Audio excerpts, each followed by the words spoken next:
आदाब, मैं हूं सफदर रिजवी। आप देख रहे हैं लाइव एक्सप्रेस चैनल।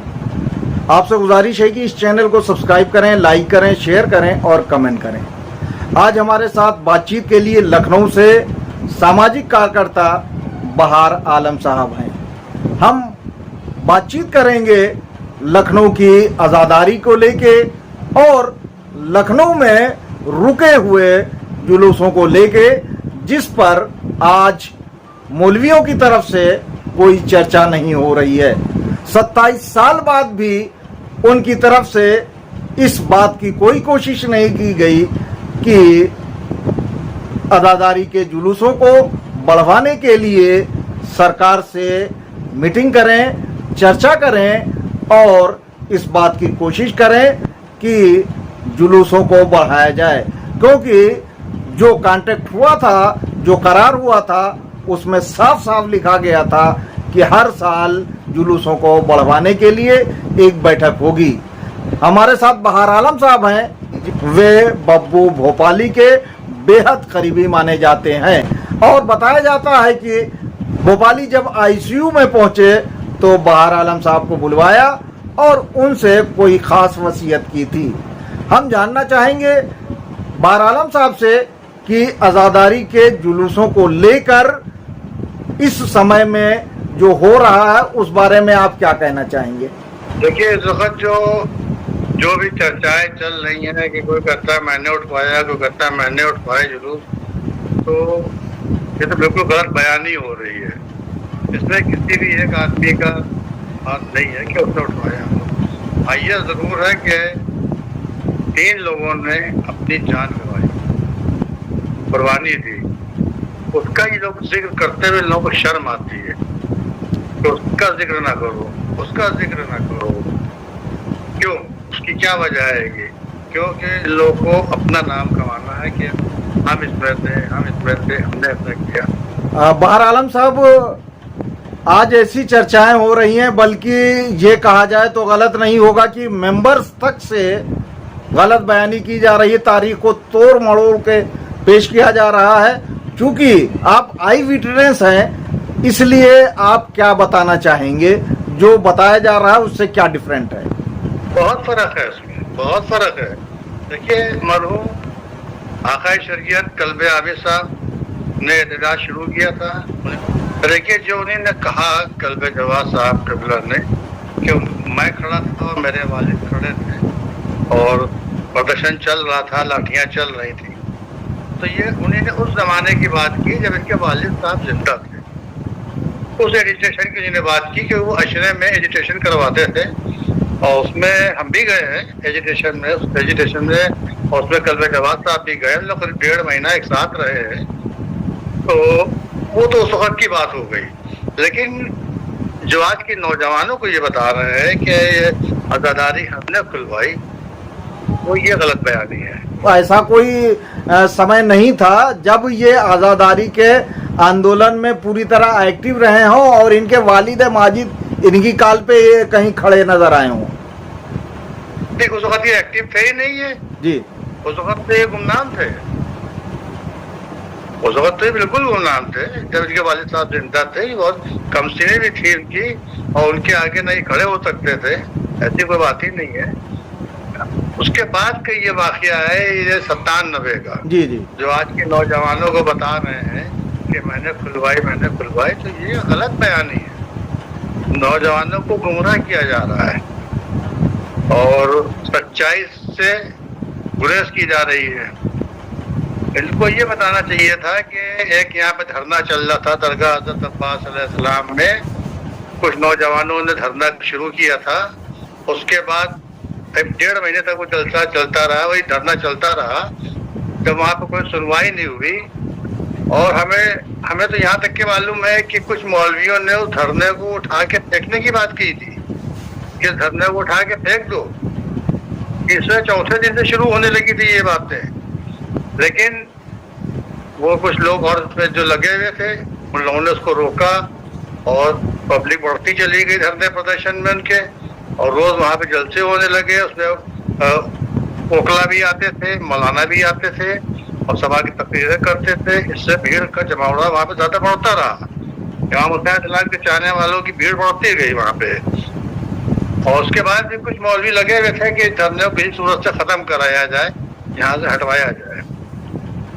फिर जब ये मामला तूल पकड़ने लगा, बिल्कुल हटने वाला होने लगा कि हटाया ही जाएगा, तो बब्बू भोपाली ने और भोपाली ने, इन दोनों ने मिल के वहां के ऊपर अपने जिस्म पे तेल छिड़का और इनको माचिस नहीं दी गई थी वहां के ऊपर।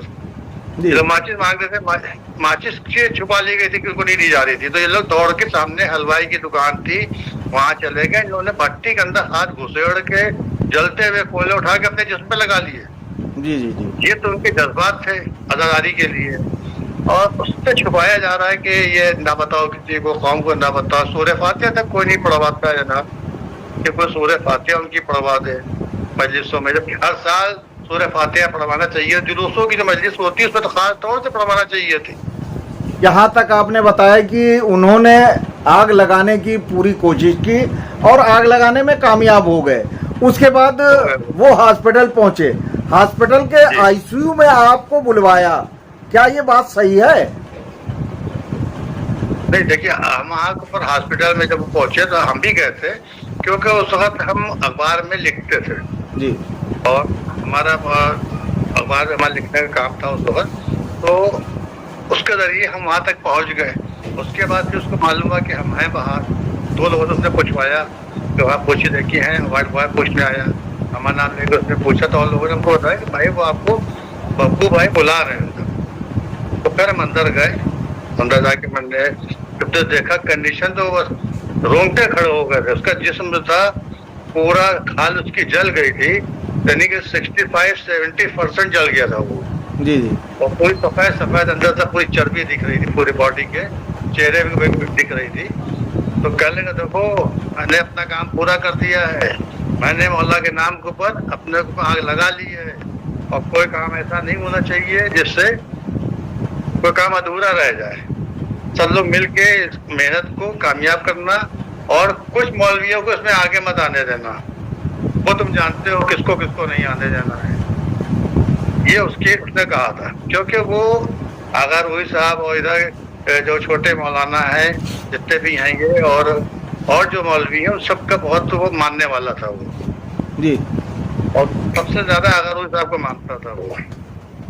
तो उसका इशारा इस तरफ था कि ये लोग उनके तो हमेशा वो खिलाफ रहा, इनके खिलाफ वो हमेशा रहा है। तो उसने वही चीज सबसे कही कि थोड़ा सा इसका ध्यान रखना भैया कि कोई आगे ना आने पाए। उसके बाद फिर ये पता चला कि वो यहाँ वहाँ लाठी चल गई मेडिकल कॉलेज के अंदर, और जब लाठी चली तो उसके बाद ये मालूम हुआ कि वो पीजीआई भेजे गए हैं। तो पीजीआई फिर हम लोग गए यहाँ से, तो उसमें बाबूजी यानी राजीव टंडन उस वक्त जिंदा थे और मिनिस्टर थे, तो वो गए साथ में हम लोग के, और उधर से आगा रूही साहब पहुंच गए। बार भाई ये बताइए कि जब आपसे पहली बात लोग कहते हैं कि आप आईसीयू में जा ही नहीं सकते थे, एक सवाल लोग कहते हैं कि आप आईसीयू नहीं था वो आईसीयू नहीं था उस वक्त, वो इमरजेंसी थी। हाँ, वो इमरजेंसी रूम था जी, क्योंकि उसी वक्त वो पहुंचा था। 10-15 मिनट हुए थे उसको पहुंचे हुए, बीच पीछे से वो पुकारने लगा था हमको वहां से। तो आप इमरजेंसी में पहुंचे, आप इमरजेंसी में पहुंचे। अच्छा, दूसरी चीज, जब बब्बू ने आपसे अब यही कहा जाएगा वसीयत की, जो अपनी बात खास बात कहना चाहते थे, तो आप समझ नहीं पाए किस मौलाना को कहा जा रहा है, ये समझ पाए थे? अब वो जरूरी थोड़ी है कि उसको ना आप ठीक है, आप नाम ना बताइए, लेकिन आप नाम ना बताइए, लेकिन आप समझ पाए थे या कंफ्यूज रहे? नहीं, कंफ्यूज नहीं रहे, बिल्कुल कंफ्यूज नहीं रहे, क्योंकि वो खुली हुई किताब था वो। हाँ, वो बब्बू जो था खुली हुई किताब था, और वो घूम घूम के आगा रूही साहब की तारीफ किया करता था, बादशाह साहब की, मौलाना मीसम जैदी साहब की, मुत्तकी जैदी साहब की, ज़हीर इफ्तिखारी साहब की, इन सब की बहुत तारीफ किया करता था। ये आपने इतने नाम बता दिए तो एक ही नाम बचता है बड़े मौलाना का। इसका मतलब बड़े मौलाना के लिए ही कुछ कहा होगा। अब आप समझ के ना समझ बन तो हम क्या करें उसके लिए। जी, उसके बाद बताइए कि क्या, उसके बाद क्या हुआ और आजादारी के जुलूसों के लेके क्या किया गया? ये अजादारी के जुलूस हो गए, उसमें ये कौम जो थी वो एकदम से उबल पड़ी। पूरी कौम जो थी दरगाह पहुंचने लगी। वहां के ऊपर एक बवाल मच गया। जब इन लोगों ने जान दी, वो सड़कों पर आ गए लोग और सड़कों में मातम होने लगा। कोई कह रहा है इधर चलो, कोई कह रहा है उधर चलो, कोई करबला जा रहा है, कोई बड़े अम्बाड़े जा रहा है, कोई वहाँ दरगाह की तरफ जा रहा है। एक अजीब माहौल बन गया था उस वक्त।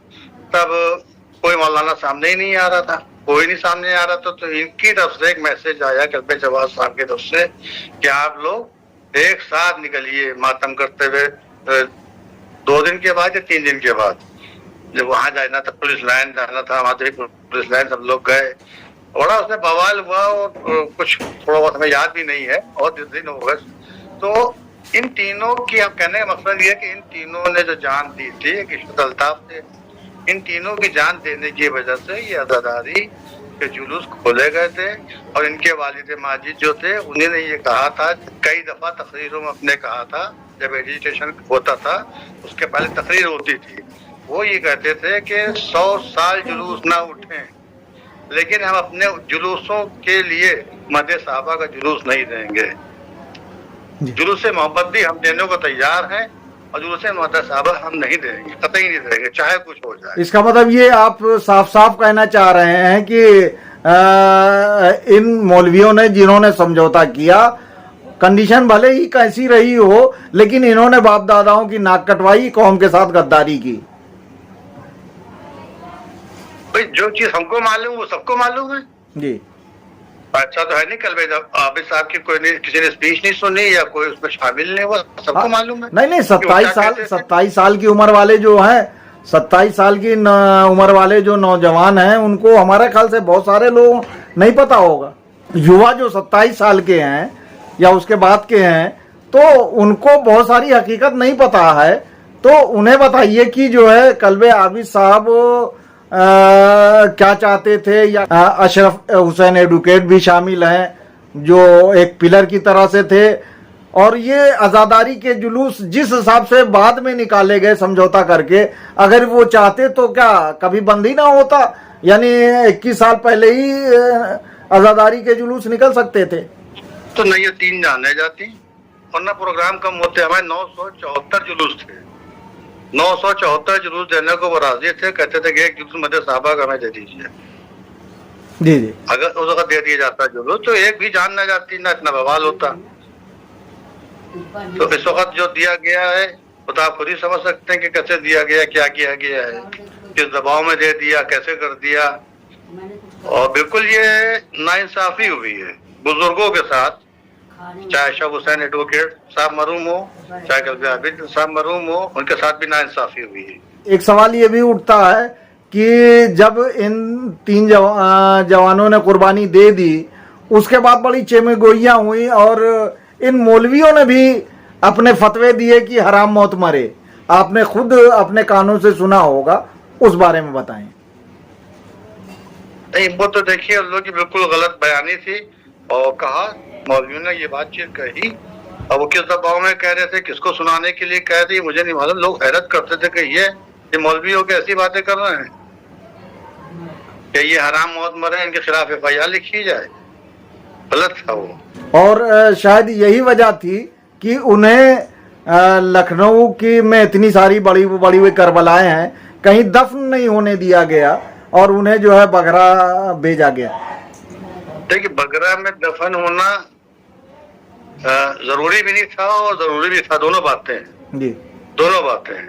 एडमिनिस्ट्रेशन भी ये चाह रहा था क्योंकि पब्लिक सड़कों पे थी, बहुत जोश में थी कि इनको अगर यहाँ लाया गया तो यहाँ ये लोग सड़क पे मिट्टी रखेंगे, उसके बाद बवाल होगा, और इसलिए वो मुनासिब था कि वहाँ बगरे में इनको दफन कर दिया गया। वो अच्छी बात हुई है, कोई बुरी बात नहीं है, हम उसको नहीं मानते। एक सवाल ये उठता है कि जब आपने उस वक्त एक्टिव थे तो आपने एग्रीमेंट को भी देखा होगा, आज 27 साल हो गए हैं। उसमें एक क्लास था कि जो है आज़ादारी के जुलूस बढ़ाए जाएंगे, समय समय पर मीटिंग होगी, और 27 साल से हमारे उलमा या रहबर जो दावा करते हैं कि उन्होंने जुलूस उठवाए, वो खामोश चुपचाप से सो रहे हैं। हाँ, जुलूस तो उसमें तब्दीलियां की जा सकती थी और जैसे लोग का जुलूस रास्ता थोड़ा सा बदल दिया गया था। पहले ऐशबाग से घूम जाता था, अपना खास से घूमता है जुलूस। और ऐसे ही हमारे का 8 तारीख का जो अलम उठता है दरियाली मस्जिद से, वो पहले इधर से आता था मेडिकल कॉलेज की तरफ से, फिर बाद में बड़े बम्बाड़ी की तरफ से आने लगा। ये तो हो गया, लेकिन कोई जुलूस बढ़ाया नहीं गया। हमारी समझ में नहीं आया, कोई मौलवी इसको वो बोलता ही नहीं है कि पहली तारीख को जरी तो आप ले आते हैं और 10 तारीख को दफन क्यों नहीं करते हैं उसको, जी या मुहर्रम में किसी तारीख को दफन क्यों नहीं करते, या दफन करने की का आप ऐलान क्यों नहीं करते हैं कि ये दफन होने जा रही जरी पब्लिक आए वहां के ऊपर। खामोशी से वो जरी गायब कर दी जाती है। आपसे गुजारिश है कि इस चैनल को सब्सक्राइब करें, लाइक करें, शेयर करें और कमेंट करें।